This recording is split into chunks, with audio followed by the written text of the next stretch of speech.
We have been called now to empower people to grow their faith.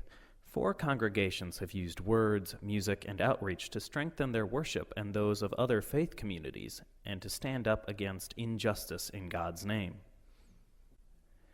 St. David's in Kinnelon had been trying to get more people involved in worship ministries on Sunday mornings.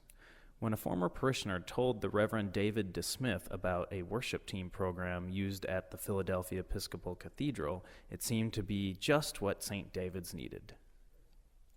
St. David's began by creating 4 teams, one for each color of the Welsh flag, since St. David is the patron saint of Wales. Each team has 15 members, which means that the team approach encompasses the majority of the parishioners who attend its 10:15 a.m. service. It's a wonderful way to get newcomers involved in a small group, says Reverend DeSmith. The teams take ownership of all the aspects of a Sunday service, as well as the training needed. There are periodic refreshers on reading, acolyting, and chalice-bearing, among other tasks. If liturgy is the work of the people, says Reverend DeSmith, we need to organize the people for that work better than we had before. The congregation of St. David's has taken ownership of its ministries. People take greater pride and more interest in what they are doing, says Reverend DeSmith, and they show up at refresher courses. Everything has improved. St. David's is benefiting in other ways, too. Through the worship program, the church is developing a new group of leaders. Each worship team has a leader who serves for a year, so the congregation is always looking to see who the next round of leaders could be. The program also fosters a new spirit of community among parishioners, both young and old. We have families who are so exuberant because they can be presenters and bring up the gifts together, says Reverend DeSmith. Couples can serve together as acolytes, or they can bring up the chalice together. This is part of their spiritual formation, and they are excited to do this as a couple. It is hard work maintaining church buildings and grounds. 2.5 years ago, it was becoming increasingly difficult for Our Savior Lutheran Church in Cresskill. Then its parishioners got to know their neighboring Episcopal congregation, St. Luke's in Haworth. St. Luke's extended an invitation to Our Savior to worship in its space. Before long, the 2 congregations were sharing liturgy on alternating weeks. As they developed a blended worship, they developed bonds of friendship and fellowship. Parishioners from both congregations note that, in their new blended worship, everyone had to give a little. A favorite hymn setting or a familiar prayer. The Nicene Creed now alternates with the Apostles' Creed. But they believe that far from erasing their individual traditions, their blended worship is bringing them into greater belief. When you are in one church, you don't often think about what it means to be in that church, says a parishioner.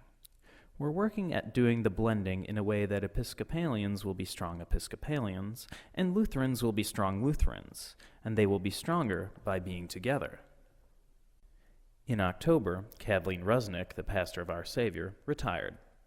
The Reverend Dr. Shane Phelan of St. Luke's is now pastor to both congregations.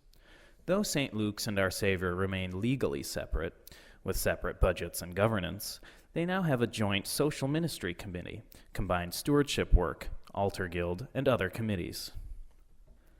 St. Luke's and Our Savior have come to believe that they are a model for a church of the future. Our Savior has been a blessing to St. Luke's because they really stepped out in faith, says Reverend Phelan. They let themselves be vulnerable and trust in God, and it is a blessing. And St. Luke's got to show hospitality. We both got to show parts of the gospel.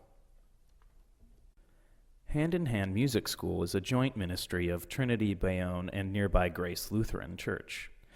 Drawing on the musical talents of the church's parishioners, its goal is to make music education accessible to young people regardless of their ability to pay for it. 2 years ago, Bayonne's public schools were forced to cut their music program. It seemed counterintuitive to Reverend Greg Perez, Trinity's priest in charge.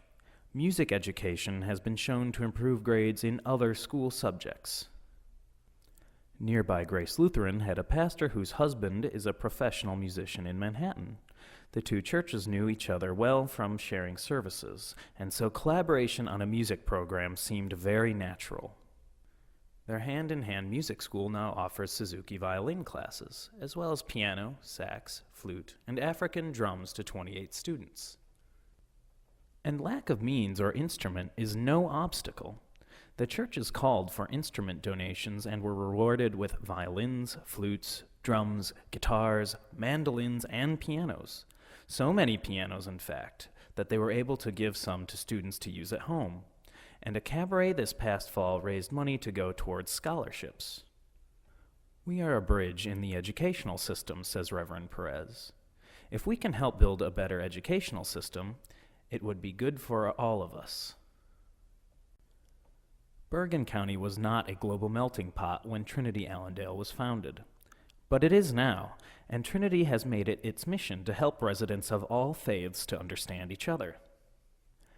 Trinity's interfaith effort was sparked by the unveiling of plans for a mosque in Lower Manhattan. The angry and often ill-informed debate raised by those plans led Trinity's parishioners to want to learn more about the Islamic faith. We asked ourselves, how can we step up and contribute to better relations? Whether it is with our neighbors in Bergen County or globally, says Trinity's rector, the Reverend Michael Allen. The answer was that we can start by getting to know each other better, and even to do a mission together. This past fall, Trinity held an interfaith forum that brought together more than 80 Christians and Muslims. One of the speakers was a woman who offered what was, for many participants, their first reflections on what it means to be a woman in the Islamic faith. After sharing dialogue and a reception filled with hospitality, participants came away having learned a lot about the similarities and differences between the two faiths, and with a commitment to build bridges between their faiths and others. Trinity Allendale is planning a Lenten forum that will encompass Jewish synagogues and Hindu temples in Bergen County, and it hopes to soon take the youth of its parish on a visit to a mosque. Getting to know each other, that is the first step, says Reverend Allen. Then intentional gatherings, then doing good works together.